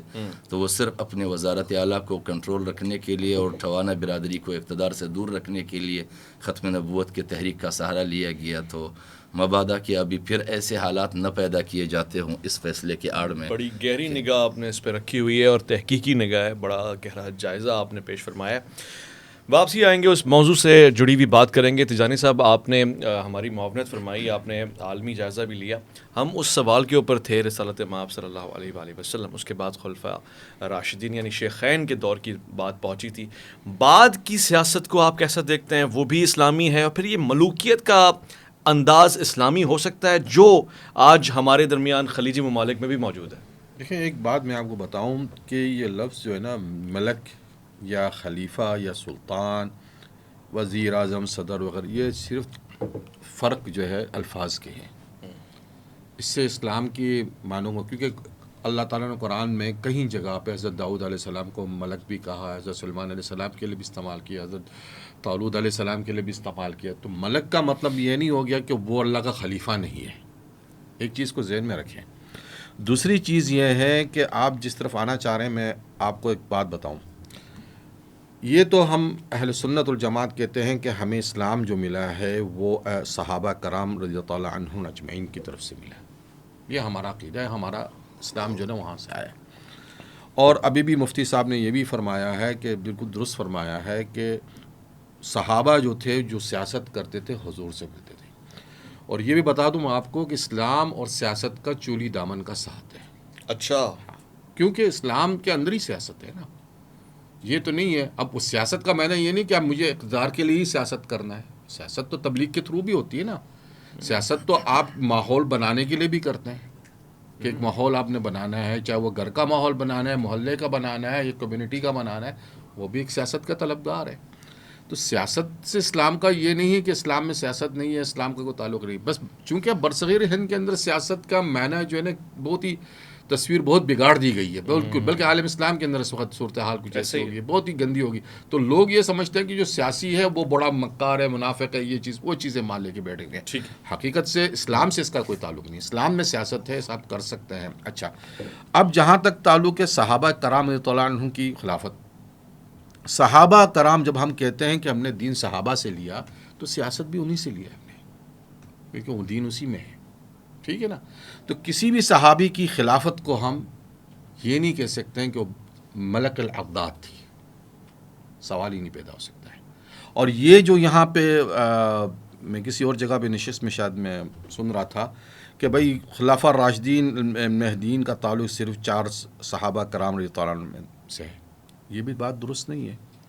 حضور نے فرمایا, ایک حدیث ہے اور بالکل صحیح حدیث ہے, کہ میرے بعد میرے خلفاء ہوں گے اور کثرت سے ہوں گے. جہاں 4 کا تو تعلق ہی نہیں ہے. ٹھیک ہے نا. لیکن چونکہ ہمارے اسلام کے دور میں چونکہ بنو امیہ, بنو عباس آئے تو بنو امیہ کی تاریخ خراب کرنے لگ گئے. اور بنو امیہ کا جو طرز عمل تھا تو وہ تو ظاہر سی بات ہے, انہوں کی طرز عمل تو شروع میں جب ابتدا ہوئی تو جو صحابہ کا دور ختم ہو گیا تو ان کا طرز عمل تو مال دولت کمانا تھا. پھر ایک شخص پیدا ہوا عمر بن عبدالعزیز 35 سال کے بعد, تو کہا کہ یار یہ تو ہمارا سب کچھ وہی دوبارہ اس نے. حالانکہ عمر بن عبدالعزیز کے بارے میں ایک بات بتاؤں کہ وہ شہزادے تھے, یعنی اچھا وہ حجاز, اور وہ حجاز کے بھی والی تھے پہلے, اور مطلب اس کے بعد وہ خلیفہ بننے سے پہلے بھی وہ کیا کہتے ہیں ولی عہد بھی تھے. طرز زندگی ان کی پوری شہزادوں کی طرح تھی, لیکن جیسی ان کو خلافت دی ایک ہی رات میں انہوں نے فقر اپنا لیا. ایسا ہی یہ ہے نا سیاست کا. ٹھیک ہے نا. نہیں, ان کا طرز سیاست پورا خلافت علی منہاج نبوہ پہ لوٹ گیا نا, جو حضور نے طے کی تھی باتیں. تو انہوں نے بنو امیہ تو ان کو برداشت نہیں کر سکے کہ بھائی یہ تو ہمارا جو مزے والی زندگی, یہ تو شخص تو ہمیں لکیر کا فقیر بنا دے گا. دے دیا اس کو زہر. ٹھیک ہے نا. اچھا, ہاں تقریباً 2 سال 2.5 سال ان کا تقریباً طرز, اگر میں غلط نہیں کہہ رہا ہوں تو ان کی جو خلافت ہے اس میں 2 سے 2.5 سال کا عرصہ ہے شاید, اگر میں غلط مجھے یاد آ رہا ہے جہاں تک. تو یعنی یہ طرز عمل. اب سیاست کے بارے میں جو ہے اسلام کا جو سیاست ہم نے صحابہ سے لیا ہے, ہم صحابہ کی سیاست کو خلافت علی منہاج النبوہ جو ماں بین ان کے بیچ میں مشاجرہ ہے اس میں ہم نہیں پڑھتے ہیں. کیس اسٹڈی کے طور پہ اگر ہم لیں, کیس اسٹڈی دیکھیں پھر وہی بات آ جاتی ہے کہ کیس اسٹڈی آپ کرنے جائیں گے تو جب آپ سے بڑے مطلب جیسے نا گھر کے اگر بڑے وہ اس فتنے میں پڑ گئے جو ہے نا اپنا سر یعنی وہ کھپا چکے, تو آپ کی اور میری کیا حیثیت ہے کہ ہم اس کو اسٹڈی کر سکیں. تو جو ہمارے لیے ہمارے بڑوں نے ایک رول طے کر دیا کہ بیٹا دیکھیں یہ اگر آپ کیس اسٹڈی کرنا چاہتے ہیں تو اس میں بہتر ہے کہ آپ خاموش ہو جائیں, کیونکہ اب آپ کو کچھ ملے گا نہیں. آپ نے کھرچنا ہے آپ کہیں گے نہیں حضرت علی غلط تھے، توبہ نعوذ باللہ من ذالک. آپ نے نہیں حضرت معاویہ، تو یہ کیا ہو جائے گا؟ یا تو رافضی بنے گا یا تو ناصبی بنے گا. تو حکمت ہی اہل سنت نے بڑی اچھی رکھی ہے. میں ایسا محقق بات کر رہا ہوں، بہت اچھی حکمت رکھی کہ آپ خاموش ہو جائیں. آپ کا اس میں، کیونکہ آپ تھے نہیں اس زمانے میں، اللہ آپ سے سوال بھی نہیں کرے گا قیامت کے دن. ٹھیک ہے نا. ہاں اگر آپ مثال کے طور پہ کہنا بھی چاہتے ہیں نا کہ بھی کون حق پہ تھا، تو آپ کو چونکہ حضور کی حدیثیں ہیں، یہ نہیں کہ آپ کی عقل ہے، نہیں، آپ کی عقل اپنی جگہ پر، لیکن حضور کی حدیثیں وہ یکفین ہیں. حضور نے صلی اللہ علیہ وسلم نے فرما دیا کہ حضرت علی حق پہ تھے، حق پہ ہوں گے، یہاں تک کہ وہ حوض کوثر پہ مجھ سے مل جائے، علی حق سے جدا نہیں ہوں گے. ان حدیثوں کو لے کے ان کی مناقبت میں ہم اس پہ کہتے ہیں. ٹھیک ہے بس. ٹھیک ہے. صاحب ہم اور آگے بڑھتے ہیں. آج کے دور میں امت انتظار کر رہی ہے کہ کوئی مہدی آئے جو امامت کرے، تو سیاست ہی سے ہم اس کا انتخاب کیوں نہیں کر لیتے؟ یہ پھر خدائی انتظار کیوں ہے کہ جی خدا کسی نمائندوں کو بھیجے؟ یعنی سیاست اس معاملے میں کیا کام آ سکتی ہے، اسلامی طرز سیاست؟ امام مہدی کے حوالے سے کہ لوگ منتظر ہیں، تو اسلامی تعلیمات نے کسی بھی طبقے کو انتظار میں بیٹھنے کی تعلیم نہیں دی ہے. اچھا. اور ہر ایک کو اپنے اپنے دور میں اپنے مسائل کے حل کے لیے اور اپنے ذمہ داریوں کی نبھانے کا مکلف بنایا ہے. خوب. جب قومیں عملی طور پر کاہل ہو جاتی ہے اور سست روی کی شکار ہو جاتی ہے، عملی کارکردگیاں اور سنجیدہ اقدامات کا فقدان بن جاتا ہے، تو پھر وہ اس طرح کی چیزوں کا سہارا لے کے بیٹھ جاتے ہیں کہ ہم امام مہدی کے منتظر ہیں. اور پھر دوسری بات یہ بھی ہے کہ امام مہدی کی آمد جو ہے یہ قیامت کی علامات میں سے بڑی علامتوں میں سے ایک علامت ہے. صحیح، بالکل صحیح. اور حضور نبی اکرم صلی اللہ علیہ وسلم نے جو کئی ساری ہدایات قیامت کے حوالے سے کی ہیں، ان میں یہ بھی ہے کہ آپ قیامت کے وقوع کے وقت اور ان کے حالات اور واقعات سے پناہ مانگیں. جب ہمیں ایسے وقت اور حالات سے پناہ مانگنے کا کہا گیا ہے، تو وہ تو آزمائش کی سب سے اولین اعلیٰ ترین دور ہوگا، جب حضرت مہدی علیہ السلام آئیں گے. اور پھر اس زمانے میں کچھ لوگ جو ہے وہ ان کے حصے میں ہوں گے اور کچھ لوگ اس کے مد مقابل ہوں گے، تو کیا جانے کون کس طرف جائے اس آزمائش کے وقت، کیونکہ وہ خود ایک آزمائش کی گھڑی ہے. صحیح. بجائے اس کے کہ ہم اس انتظار میں کھڑے رہیں. ایک وقت ایسا بھی گزرا آج سے چند سال پہلے کہ ہمارے یہ پاکستان کے بڑے بڑے جو دینی مدارس کے کچھ ذمہ دار حضرات باقاعدہ اس سال حج پہ باقاعدگی کے ساتھ گئے تھے کہ اس سال حضرت مہدی علیہ السلام کے ورود کی امکانات ہیں، ہم ان سے ملیں گے. جی. تو میں سوچنے لگا تھا کہ ایسے وقت میں جب رسول اللہ صلی اللہ علیہ وسلم نے پناہ مانگنے کا کہا ہے، تو آپ باقاعدہ اس کی جستجو اور تلاش میں نکل کے سفر طے کر رہے ہیں. تو آپ ان علامات کو دیکھ کے اپنے گرد و پیش سے مصائب اور مشکلات کو دور کرنے کی کوشش کریں. تو یہ کاہل قومیں جو ہے ان چیزوں پر سہارا لیتے ہیں، بلکہ ان کو سہارا لینے کی ضرورت نہیں ہے. جب وہ آئے گا تب آئے گا. قوموں کو اپنے زمانے میں خود متحرک ہو کے اپنے حالات کو خود بدلنا ہے. قرآنی تعلیم بھی یہ ہے کہ ان اللہ لا یغیر ما بقوم حتی یغیروا ما بانفسہم، کہ قوم کی حالت جو ہے اللہ تعالیٰ از خود نہیں بدلتا جب تک کہ قوم کا فرد خود اپنی حالت کے بدلنے کے لیے کوشاں نہ ہو یا اس کے لیے غمخوار نہ ہو. کیونکہ اللہ تعالیٰ کو تو کوئی مجبوری نہیں ہے، نہ اس کو کوئی ضرورت ہے کہ ہماری حالت بدلے. یہ ہماری ضروریات میں سے ہیں. تو جیسے جیسے ہمارے اقدامات ہوں گی اور ہماری تحریک ہوگی، ان کے نتائج برآمد ہوں گے. ٹھیک ہے. ایک بڑا ریلیونٹ اور میرے خیال سے بڑا جینین کویشچن ہے، مجھے عوام سے ملا ہے. اسلامی طرز سیاست میں غیر مسلم ووٹ ڈال سکتے ہیں؟ یہ ووٹ کی سیاست تو اسلام میں کہاں ہے، یہ پہلے پوچھنا پڑے گا کہ اسلام نے ووٹ کی سیاست بھی ہے. اگر آپ کہیں گے بھائی استصواب رائے، کسی کی رائے لینا ہے، تو رائے دینے والا شخص اس کا اہل بھی ہے. سوال تو یہ آئے گا نا. اوکے. ابھی ایک مفتی صاحب ہیں، پڑھے لکھے ہیں، ٹھیک ہے نا، ان کی رائے اور ایک عامی انسان کی رائے کیا ایک ہوگی؟ نہیں. تو یہ جو طرز نظام ہے ہمارے پاس، ووٹ سے سیاست کو بدلنا، یہ طرز نظام افراتفری کا ہے. یہ اسلام کا نظام نہیں ہے. اسلام کا نظام کیا ہے وہ بتائیں. اسلام کا نظام خلافت علی منہاج النبوہ. کیسے ہوگا؟ اچھا وہ کیسے ہوگا؟ دیکھیں وہ کیسے ہوگا یہ نہیں ہے، وہ یہ ہوتا ہے کہ آپ نے ایک ابھی میں ایک عربی ایک عالم دین کو سن رہا تھا، بڑا اچھے ہیں، مفتی خمیس عثمان کا نام ہے. انہوں نے ایک حدیث پڑھی، اور وہ بھی چونکہ اب عالم عرب میں بھی ایک بڑا یہ چل رہا ہے مسئلہ، تو انہوں نے کہا کہ آپ یہ کہہ رہے ہیں کہ آل سعود و آل خلیفہ و آل فلان و آل فلان وغیرہ. یار حضور کی حدیث دیکھ لیں آپ، کیا کہ حضور نے کہا کہ جب ایسے وقت آئے کہ جہاں تمہارا مال کھینچا جانا جائے، ظاہر سی بات ہے جو طاقتور ہے وہی کھینچے گا، ٹھیک ہے نا، اور تم منکرات کو دیکھو، یعنی جو فساد پڑ جائے، چاہے وہ فساد اداری ہو، یعنی جیسا کہ رشوت وغیرہ یا صحیح. کچھ بھی ہو، ٹھیک ہے نا، تمہارے ہاتھ میں کچھ نہیں رہا الا صبر. پھر آپ صبر کرو، اچھا. اللہ کی نجات، اللہ سے رجوع کرنا، وہ قرآن میں بھی ہے نا، فاستعینوا باللہ بالصبر والصلاۃ. یہ فرد کے لیے نہیں ہے، امت کے لیے بھی ہے، کہ جب تم حالات، ہم جس حالات سے گزر رہے ہیں اس میں بہتر یہ ہے کہ آپ صبر کریں اور اللہ کی طرف رجوع کریں. یعنی اپنا نمائندہ منتخب نہیں کریں. نمائند وہی بات آ جاتی ہے نا کہ میں بھی اشکال میں پڑ جاؤں. میرا مقصد کہنے کا یہ ہے کہ یہ طرز سیاست جو ہے اسلام کے تھرو نہیں ہے. تو جو اسلام کے تھرو ہے وہ کیسے آئے گی؟ وہ اس کے لیے آپ نے پہلے تو ذہن سازی کرنی ہے، لوگوں کی فرمانا ہے. دیکھیں میں تھوڑا سا کھل کر بات کرتا ہوں، کھل کے بات. ٹھیک ہے نا. میں بے شک میں تحریک لبیک کو بہت پسند کرنے لگا تھا جب شروع میں اچھا. یہ پیدا ہوئی تھی نا، جب خادم حسین رضوی صاحب نے تحریک کیا لبیک یا رسول اللہ بنائی، تو مجھے بڑا اشتیاق ہوا. میں نے کہا یار یہ اللہ کرے یہ سیاست میں نہیں آئے، بس یہ تبلیغ میں رہیں. ان کے طرز کلام میں بڑا طاقت ہے، یہ بہت اچھی طریقے سے بیان کرتے ہیں، ایک کراؤڈ کو بھی بناتے ہیں. اگر یہ 5-10 سال بھی رہیں گے نا تو یہ ملک میں انقلاب لے آئے جائیں گے. ہاں کیونکہ ذہن سازی کر رہے تھے، لیکن پتہ نہیں کسی نے کہا کہ ان کو بھی سیاست میں دکھیل دو. سیاست میں دکھیل دی تو اس میں یہی ہو گیا کہ بھئی اب وہ ہر غلط صحیح جو بھی ہے اپنی سیاست بچانے کے لیے کچھ بھی کرو، بیانات دینے تھے، اس سے لوگوں کی دل جو ہے نا وہ ہو گئے. تو اصل چیز ہوتی ہے تبلیغ پہ ہمیں زور دینا پڑے گا، لوگوں کو طرز اسلام سکھانا پڑے گا. آپ کیسا طرز اسلام سکھا سکتے ہیں؟ بیکن ہاؤس اسکول آپ بچوں کو داخل کر رہے ہیں، سٹی اسکول میں داخل کر رہے ہیں، آپ ان سے کلمے تو پڑھوائے، کبھی نہیں پتہ پڑے گا ان کو، بچوں کو نہیں آئے گا.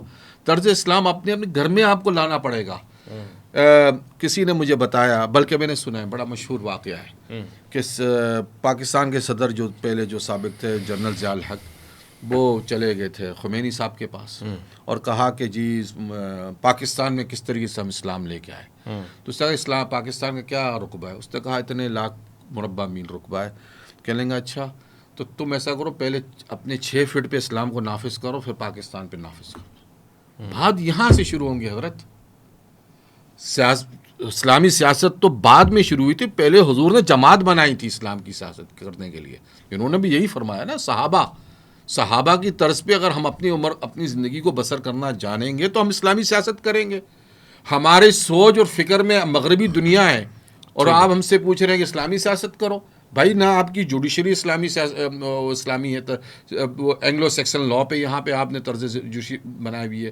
ایک سپریم کورٹ ہے، ایک فیڈرل شریعت کورٹ ہے. بھائی یا تو فیڈرل شریعت کورٹ ہونا چاہیے یا پھر سپریم کورٹ، یا رمضان یا شعبان. کیا یہ مطلب طریقہ؟ اصل چیز یہی ہے کہ آپ نے پہلے خود کو اور پھر اپنے اہل کو، پھر آپ کہیں گے کہ اسلام کی. ٹھیک. مولانا صاحب نے تبلیغ کی طرف ہمارا دھیان دلایا، توجہ بھی دلائی، یہ بھی فرمایا اور پھر واضح نصیحت بھی فرمائی، مگر فارمولہ نہیں بتایا کہ اسلام کا انتخابی فارمولہ کیا ہے، کیسے اپنا نمائندہ حاکم کیسے منتخب کریں گے، وہ ہم بچوں کو کیا بتائیں؟ اسلام کا طرز انتخاب بنیادی طور پر یہ ہے کہ سب سے پہلے معاشرے میں شعور اس پیمانے کا پیدا کیا جائے، کیونکہ انتخاب کے لیے انتخاب جو منتخب کرنے والے ہیں وہ کم سے کم اصحاب حل و عقد ہو. حل و عقد یہ ہے کہ ایک نہ سلجھنے والے مسئلے کو سلجھانے کی صلاحیت رکھتے ہو. عقد یہ ہے کہ ایک طے کیے جانے والے معاملے کو بعد میں گرا دے سکے کہ پھر وہ ٹوٹ نہ پائے، یعنی درمیان میں واقع ہونے والے مسائل کا حل بھی جانتا ہو اور کوئی مصیبت اور مشکل آمدہ مسئلے کو وہ حل بھی کر سکے. تو ایسے لوگوں کی رائے کو اہمیت دی جاتی ہے. اب وہ لوگ ظاہر ہے کہ جب اصحاب حل و عقد ہوں گے تو وہ لازمی بات ہے باشعور ہوں گے. حضور نبی اکرم صلی اللہ علیہ وسلم اور اس کے بعد جو صحابہ کرام نے اپنے خلفاء کا انتخاب کیا ہے تو ان کے انتخاب کے پیچھے اصحاب حل و عقد کی آراء تھی. ہمارے خطے کے اندر جو ہے جمہوری طرز عمل ہے. جمہوری طرز عمل جو مغرب کا ہے اس میں صرف تعداد گنے جاتے ہیں کہ اس میں اصحاب حل عقد ہو، سمجھدار ہو، غیر سمجھدار ہو، دیوانہ ہو، دانا ہو، سب ایک برابر ہے تعداد. اس طرح کے خطوں کے اندر سب سے پہلے دعوت کے ذریعے سے شعور کو عام کیا جائے کہ لوگ خیر اور شر کی تمیز کو کر سکیں. جب خیر اور شر کی تمیز کرنے کی صلاحیت اس میں پیدا ہوں گے تو پھر اصحاب حل و عقد کی تعداد پیدا ہوں گی. تو شعور کی بنیاد پر پھر وہ جہاں ووٹ دیں گے یا پھر رائے دیں گے تو ان کی رائے کا نتیجہ بھی ان کے ہاتھ میں ہوگا اور اس کے بہتر اثرات بھی ہوں گے. اگر شعور نہ ہو، صرف اور صرف تعداد گنے جائے تو وہاں نتائج غائب بھی ہو جاتے ہیں، نتائج بدل بھی جاتے ہیں اور حکمران بھی لٹ جاتے ہیں. ٹھیک ہے مولانا صاحب، آپ کی طرف پلٹ کر آیا، جھپٹنا پلٹنا، پلٹ کر جھپٹنا. اب شعور والا معاشرہ قائم ہو گیا. دنیا کے کسی بھی خطے میں بڑے قابل ستائش لوگ رہتے ہیں، عقل کا معیار بالا ہے. ان میں انتخاب ہوگا، رائے لی جائے گی، کیسے ان کا حاکم اسلامی قوانین کے مطابق منتخب ہوگا؟ اول تو چیز یہ ہے کہ جو شخص منتخب ہوگا وہ خود کو انتخاب کے لیے پیش نہیں کرے گا. اوکے، یہ شرط اول ہے. ٹھیک، کینڈیڈیٹ نہیں ہوگا وہ. صحیح ہے. نہیں کینڈیڈیٹ مطلب امیدوار نہیں ہوگا نا کہ مجھے آپ نے بنانا ہے، وہ کانٹیسٹ ہی نہیں کر رہا. ٹھیک ہے، بالکل ظاہر سی بات ہے. اور دوسری بات ہے، یہ جو جماعت ہے حل عقد کی، یہ جماعت کون ہے؟ بہت بڑی جماعت ہونی چاہیے، بہت بڑا فہم ہونا چاہیے. عام تو نہیں ہو سکتے نا، کیونکہ دین میں بھی آپ جب بات یہ ہوتی ہے کہ آپ نے جماعت کی بات کی کہ بھئی ایک گروپ ایسا ضرور ہوگا جو نظام سیاست کو لے کے چل رہا ہے. صحیح ہے. ٹھیک ہے نا، اس چیز کو سمجھنا لازمی ہے. ہم اس چیز کو مس کر جاتے ہیں بار بار. ہم نے کوئی نیا معاشرہ نہیں پیدا کرنا ہے. نظام سیاست چل رہا ہے ہمارے ساتھ، معاشرہ ہمارا ہی ہے. ٹھیک ہے نا. اگر ہمارے پاس موقع ان لوگوں کو ملتے رہے جو اچھے ہو تو پھر وہ جو ہے نا اسلامی نظام خود پیدا کر دیں گے. سیدھی بات میں بتا رہا ہوں آپ کو، کیونکہ کوئی بھی معاشرہ جو ہے کسی نظام کے بغیر نہیں ہوتا ہے. نظام اور معاشرہ جو ہے نا یہ ایک جس کو کہتے ہیں نا نیچرل چیزیں ہیں. جہاں پہ بھی کوئی معاشرہ تشکیل دیتا ہے وہاں سیاست پیدا ہو جاتی ہے، وہاں نظام پیدا ہو جاتا ہے. یہ تو ایک نیچرل چیزیں ہیں. تو مقصد صرف یہ کہنا ہے کہ میں اور آپ نے جو ہے نا کوشش یہ کرنی چاہیے کہ اگر کوئی شخص آگے نکلنے کی کوشش کر رہا ہے اور اس کا طرز عمل اسلام کے مطابق ہے، دین کے مطابق ہے، اس کو میں اور آپ سہارا ضرور دیں. ٹھیک ہے نا، کہ آپ آگے بڑھ کے ہماری نمائندگی کر لیں. آپ کسی معاملے، ضروری نہیں کہ اس نے اقتدار میں ہی جانا ہے، لیکن کسی معاملے میں ہم اس کو آگے کرتے رہیں. تو تقویت جب تک ہماری طرف سے، اگر ہم نے مسجد کی امام کو جو ہے 10,000 روپے مہینے پہ رکھنا ہے، ٹھیک ہے نا، اور اپنے بچے کو جو ٹیوشن کا فیس دینا ہے 35,000 روپیہ، تو کبھی بھی وہ معاشرہ آگے کیسا جائے گا طرز میں؟ کیونکہ ہم نے جو بیچارہ مسجد میں امام پڑھا رہا ہے یا مؤذن ہے، اس کے لیے تو ہم نے حجرہ بھی نہیں رکھا ہوا ہے. ٹھیک ہے نا. تو مسئلہ یہ ہے کہ جب ہم خود جو ہے نا اپنے اندر یہ چیز نہیں دیکھیں گے، تبدیلی نہیں لائیں گے کہ نہیں ان حضرات کو جو ہماری دینی رہنمائی کر رہے ہیں، ان کو آگے بڑھنا چاہیے، ان کو کسی طریقے سے بڑھانا چاہیے، تو تب جا کے ہمارا معاشرہ بدلے گا.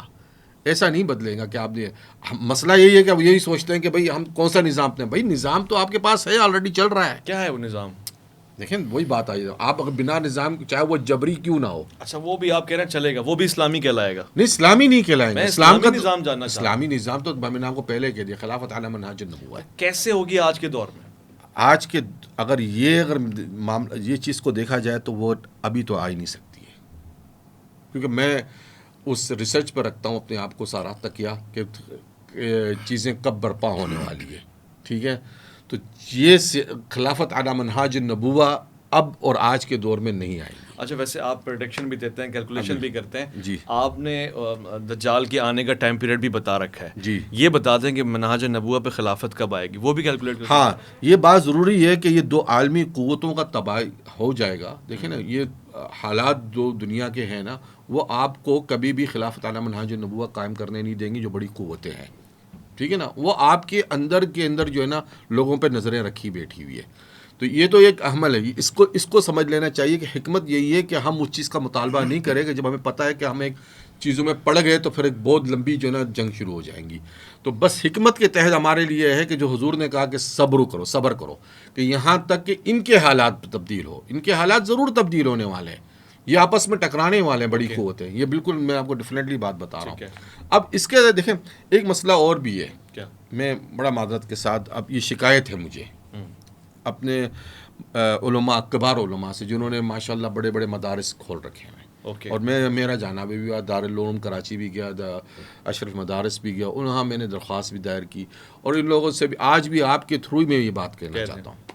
حالانکہ ایک پوڈ کاسٹ میں نے کی، انہوں نے کاٹ دی بات، افسوس ہے مجھے اس بات کی، لیکن بہرحال آپ کے تھرو کہہ رہا ہوں. ہم نہیں کاٹیں گے، آپ کو پتہ ہے ہم نہیں کاٹتے. ٹھیک ہے. مفتی نعیم صاحب سے بھی کہتا ہوں، مفتی تقی عثمانی صاحب سے بھی، تمام جامعات کے جو بڑے مدارس کے جو علماء ہیں ان سے یہ درخواست کرتا ہوں، کیونکہ یہ حدیث اور قرآن ہی ہے ہمارے پاس جو فتن اور ملاحن پر ہے. جہاں اتنے شعبے آپ نے کھول رکھے ہیں اپنے مدارس پہ، ایک شعبہ یہ کھولے جو اس پہ ریسرچ کرے. بھائی کیا کہنے، واہ، ریسرچ تو ہونی چاہیے. ریسرچ کرے، ٹھیک ہے نا. میری طرف سے جو تعاون ہے میں حاضر ہوں. کیا کہنے علماء 5-10 جو بچے خریج ہیں، جو ان کے پاس سند حاصل ہوگی علماء کی، ان کو بٹھا دے، بھائی شوق سے ریسرچ کریے، کیونکہ بہت سی چیزیں ہیں، انکشافات جو ہے وہ اب یہود کیوں کامیاب ہو رہے ہیں. یہودیوں کی اصل چیز یہ ایکسٹریلیشن جسے کہتے ہیں نا، یہ علم آخر زمان، اس پہ وہ ریسرچ کرتے ہیں اپنی کتابوں سے، فیوچر پہ کام کر رہے ہیں. ٹھیک ہے نا. وہ کر رہے ہیں. وہ جب اسرائیل یوں ہی تو نہیں ان کے وجود میں آئے، وہ پتا تھا کہ یہ صدی، وہ تو اس زمانے میں کر رہے تھے جب حضور صلی اللہ علیہ وسلم کی آمد تھی تو وہ مدینہ کے قریب آ کے بس گئے تھے کہ بھائی ہم اس لیے بسے ہوئے کہ یہاں نبی آخر زمان یہی اس جگہ پہ آنے والا ہے. تو ہمارے یہاں یہ باب بند ہے. ٹھیک ہے. اچھا مصعب، آخری سوال ہے، اس کے بعد پروگرام اختتام پذیر ہو جائے گا. میرے ناظرین مجھ سے کہیں گے کہ آپ نے کوئی ایسا سوال پوچھ لیا ہے جس پہ علماء بات نہیں کرنا چاہ رہے، تو کیا ہم یہ ایکسیپٹ کر لیں کہ ہمارے پاس نظام انتخاب حاکم ہے نہیں، یا ہم بتانا نہیں چاہ رہے، کوئی سیکریٹ بات ہے؟ کیا وجہ ہے اسلام کے پاس؟ نہیں، اسلام کے پاس ہے، کیوں نہیں ہے؟ کیا ہے وہ؟ یعنی اس طرح نہیں ہے کہ باقاعدہ نص کے ذریعے ثابت ہو، کہ قرآنی آیت کے ذریعے ثابت ہو، یا پھر آپ کو باقاعدہ روایات کے ذریعے سے یہ ثابت ہو کہ اس طرح ہونی چاہیے. اپنے اپنے ادوار میں جو بھی چیز ممکن العمل ہو، جس پر اتفاق ہو، اسی طرز عمل کو اختیار کیا جا سکتا ہے انتخاب کے لیے، کوئی ایسا مسئلہ نہیں ہے. اب حضرت ابوبکر رضی اللہ تعالیٰ عنہ کے زمانے میں جو طرز انتخاب ہوا ہے، اور پھر اس کے بعد حضرت عمر رضی اللہ تعالیٰ عنہ کا طرز انتخاب ہے، اور پھر اس کے بعد حضرت عثمان رضی اللہ تعالیٰ عنہ کا ہے، سب میں تقریباً کسی نہ کسی حد تک فرق آ رہے ہیں، کیونکہ وہ ادوار کے تقاضوں کے بنیاد پر ہیں. صحیح. اب ایک زمانہ تھا کہ وہاں پر لوگوں کے تقسیم جو ہے وہ قوموں کے یا قبائل یا نسلوں کی بنیاد پر تھی، تو ان سب کے یہاں ایک معتبر شخص ہوتا تھا، اس پر سب کا اعتماد ہوتا تھا کہ یہ آگے جو طے کرے گے ہم ان کے ساتھ. اب وہ افراد آ کر اپنے قوم کی ساری رائے کسی کے حق میں دیتے تھے کہ بھائی یہ سارے کہہ رہے ہیں کہ ہمیں یہ قبول ہے، تو اب وہ ان کی طرف سے باقاعدہ نمائندہ ہوتے تھے. جیسے یہاں پر قومی اسمبلی کے اندر یا سینٹ کے اندر قومی نمائندے جا کے بیٹھتے ہیں، اب وہ ایسے تو نہیں ہے کہ وہ اپنے علاقے کے ووٹروں کے پاس آ کے ایک ایک ووٹر کے گھر کا دروازہ کھٹکا کے کہتے ہیں کہ فلاں بل کے بارے میں آپ کیا کہنا چاہتے ہیں. صحیح. جبکہ وہ جو معاملات وہاں طے کرتے ہیں تو وہ قوم کے نمائندے کی حیثیت سے انہی کی رائے ہوتی ہے. صحیح. تو اس طرح دور اور حالات کے ساتھ انتخاب کا طریقہ کار تبدیل ہو سکتا ہے اور نئے صورت کو اختیار کیا جا سکتا ہے. ٹھیک ہے. آپ بھی مولانا صاحب اس سے اتفاق کرتے ہیں کہ جواز ہے، دور اور حالات کے ساتھ ساتھ طرز انتخاب مختلف ہو سکتا ہے، کوئی ایک فکس نہیں ہے. نہیں، اسلام میں تو کوئی، دیکھیں اس کو اسلام نے رکھا ہے ارتقائی طور پر، یعنی جو سیاست کا عمل ہے جو نا انتخاب یا کچھ بھی حکومت کا جسے آپ کہہ رہے ہیں، حکومت طرز عمل جو ہے وہ ارتقائی پہ رکھا ہوا ہے کہ آپ کو جو ماحول اور وقت جیسے لگے اس سے بہتر طریقے سے اپنا لیں. ٹھیک ہے. اس پہ تو کوئی اعتراض نہیں ہے کسی چیز کو. ٹھیک ہے. اور بس وہ جو بندہ ہے پھر اس کی اطاعت کریں. پھر آپ کہہ رہے ہیں کہ اس میں کنفلکٹ نہیں آنا چاہیے. نہیں، وہ نہیں. ٹھیک ہے. بڑی دلچسپ آج صورتحال رہی، اور میں نے ہر ممکن کوشش کی کہ ہر لحاظ سے عمومی طور سے جو سوالات اٹھتے ہیں وہ پوچھے جائیں. مجھے کافی فاقہ بھی ہوا، اور ابھی بھی میں جو تشنگی محسوس کروں گا. ہمیشہ علماء کا ساتھ اور تعاون رہتا ہے. البتہ 2 باتیں بڑی امپورٹنٹ آئی ہیں مفتی صاحب نے جس طرح سے فرمایا، یعنی یہ ایک طرز میں سمجھتا ہوں کہ زندگی بن گیا ہمارا، صرف سیاست ہی نہیں، پوری ریاست، پورے جہاں جہاں امت مسلمہ ہے، ہماری دلچسپیوں کا معیار بدلتا جا رہا ہے. ہمیں اس طرف متوجہ رہنا ہے کہ جو اسلام نے دیا ہے اسی کو لینا ہے اور اسی کو آگے بڑھانا بھی ہے. ساتھ ساتھ یہ بھی ایک خطرہ ہے، ایک الارم ہے، جیسے کہ تیجانی صاحب نے فرمایا کہ اگر ہم آگے کے اوپر ریسرچ نہیں کر رہے، مستقبل کے واقعات، وہ قرآن، وہ حدیث، وہ روایات جو ہمیں اس زمانے میں بیٹھ کے آخری زمانے کے پیغام بتا رہی ہیں، تو پھر ہم کیسے مسلمان ہیں؟ اس پہ بہت سنجیدگی سے غور کرنا چاہیے. میں محمد اویس ربانی شکریہ ادا کرنا چاہتا ہوں تیجانی صاحب کا کہ وہ تشریف لے کر آئے. بے انتہا شکریہ ادا کرنا چاہتا ہوں مفتی محمود الحسینی صاحب کا کہ وہ تشریف لے کر آئے. اور دونوں مہمان کا میں یہ کہنا چاہتا ہوں کہ یہ خاصہ ہے، اس طرح کے پروگرامز لوگوں کی معلومات میں اضافہ کرتے ہیں. مزانہ کا شکریہ ہے کہ آج گفتگو میں مزہ آنا ہی آنا ہی تھا. اور مزید بھی میں یہ کہنا چاہوں گا کہ سوالات آپ ای میلز کے اوپر بھیجیں گے تو ہم دوبارہ سے نشست میں سوال رکھ سکیں گے. اویس ربانی کو دیجیے گا اجازت. اللہ کی امان.